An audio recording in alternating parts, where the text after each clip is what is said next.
Welcome the students of class 6. Welcome to our social science history class. Now today in our class we are going to discuss the another subunit of your chapter number 11 from new NCERT book, and our today's topic is painting and the world of books. Okay, so it is in old NCERT book. It is in chapter number 12 and page number 126. So let's follow your book. So in previous class I have already discussed about the temple buildings different, how did the stupas and temples were constructed and what were the with different features. Okay, now today we are going to discuss about the paintings. So what kind of painting was found on inside the caves where those monks were lived? That from Ajanta, on the map 7 again, that from Ajanta, this is a place where several caves were hollowed out.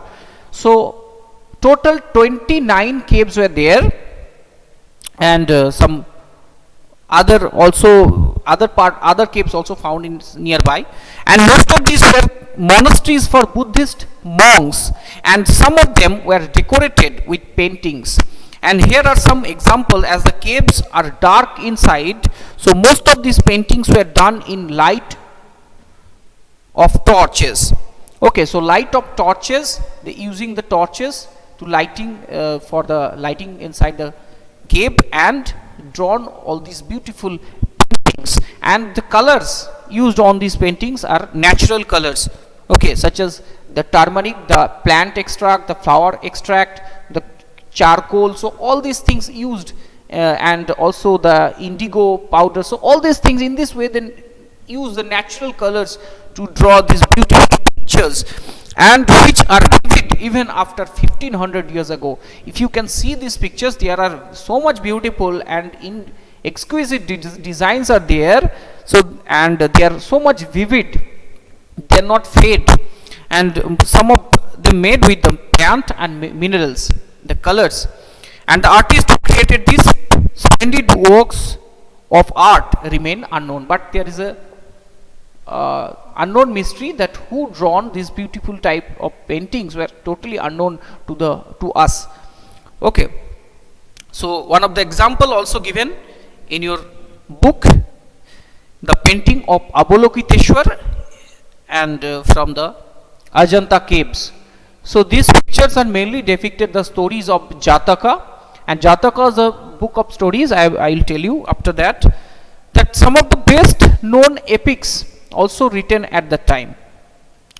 Okay, and epics are grand long compositions about heroic men and women, and included the stories about gods, such as in western countries. In Greek also a great poet was there named Homer. He also composed two great epic named Iliad and Odyssey. Such as in India also a Tamil epic was there, the Silappatikaram, and was composed by a poet named Ilango.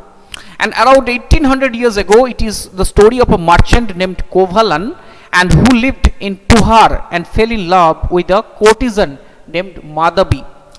So a merchant named Kovalan also fell in love with a court dancer Madhavi, and neglecting his wife Kannagi. Later what happened? He and Kannagi left Puhar and went to another city that is in the south of India, in today's Tamil Nadu, Madurai, where he was wrongly accused of by court jeweler of the Pandya king, and Pandya kings ruled there, so he was wrongly accused as a thief, and the king sentenced Kovalan to death for his misdeed, but he was not did anything. Okay, he was wrongly accused. So Kannagi, who still loved him, was full of grief and anger at the injustice and destroyed the entire city of Madurai. So this story is depicted in the Tamil epic Silappatikaram, written by Ilango. Okay, so another Tamil epic written at the time, that is Manimekalai, and Manimekalai was composed by Sattanar around 1400 years ago. Another Tamil epic named Manimekalai, composed by Sattanar, another Tamil poet, and his describe the story of the daughter of Kovalan and Madhavi. This story also taken from few part of the first epic Silapadikaram, and in Manimekhalai also they depicted the daughter of Kovala and Madhavi, the beautiful, and her name also Manimekhalai, and these beautiful compositions were lost to scholars for many centuries, but finally till their manuscripts were rediscovered about 100 years ago. The historians and archaeologists, they found this, they finally they discovered the manuscripts of this ancient Tamil epic Manimekhalai just 100 years ago. And other writers such as Kalidasa, you know, have already read the Kalidasa was the court poet of Chandragupta too. He wrote many beautiful drama in Sanskrit such as Abhigyana Sakuntalam, Meghadutam, etc. Now, recording and preserving old stories, that a number of Hindu religious stories that were in circulation at the time earlier were written down around the same time, and these included the Puranas. Okay, so some of you have heard about the Puranas and different the movies and TV serials also made on the stories described in Puranas. And there are 18 main Puranas such as Shiva Purana, Garur Purana, Vishnu Purana, okay, Kalika Purana, lot of Purana, Brahma Vaivarta Purana, okay, lot of Puranas are there. And the Puranas contain the stories about gods and goddesses such as Vishnu, Shiva and Durga or Parvati. And they also contain detail on how they were to be worshipped, and also there was a detailed description present on the Puranas how to describe how to worship those different deities with different type of things. So there are accounts about the creation of the world and about the kings, and how did the world was created in a form of story. All these things are mentioned. Okay, so Puranas were written in simple Sanskrit verses and were meant to be heard by everybody. Simple Sanskrit verses, it was written, not so hard like the ancient Sanskrit texts like Vedas. Okay, so they could understand the story of Puranas, including women and Sudras. They can read the Puranas. That Vedas, the Sudras and women were not allowed to read the Vedas, but in this case they can read the Puranas, and who were not so they were probably recited in temples by priests, and people came to listen to them every day, and in this way the stories remembered the people generation after generation.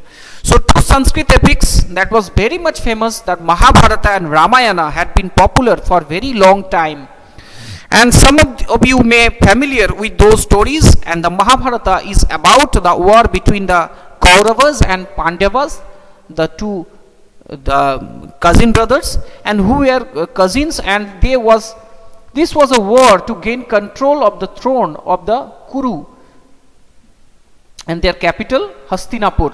Kuru is another Mahajanapada, you have already read. The story is real or not, it was still searched by some, it was still under research by some famous scholars of India and abroad. And the story itself was an old one, but the story beautifully depicted every aspect of life, but was written down in the form in which we know it today. The actual story is very old one, but it was later on some other stories also mixed with the main stories. And about 1500 years ago, both the Puranas and the Mahabharata are supposed to have been compiled by Vasa.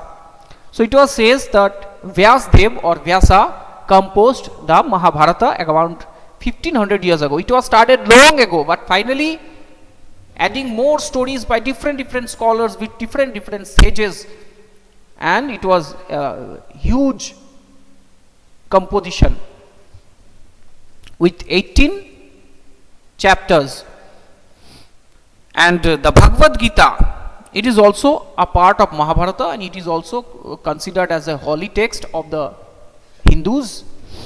And the Ramayana is about Rama. So what is written in Ramayana? It is the story about Rama, a prince of Koshala. Koshala also a Mahajanapada, you have already read, who was sent into exile, and his wife Sita was abducted by the king of Lanka. And Koshala and Kuru, these are the actually Mahajanapadas. Their capital was Hastinapur, and the Koshala's capital Ayodhya, you have already know. So his wife Sita abducted by the king of Lanka and named Ravana, and the Rama had to fight a battle to get her back. So he owned and returned to Ayodhya and the capital of Kosala. After his victory, like the Mahabharata, this was an old story that was known, written down. And Maharshi Valmiki was recognized as the author of Sanskrit Ramayana. Okay, students. So this is the Puranas and the epics. So I hope you have understood about these subunits. So next day we will discuss another subunit and finish your syllabus. So thank you for watching.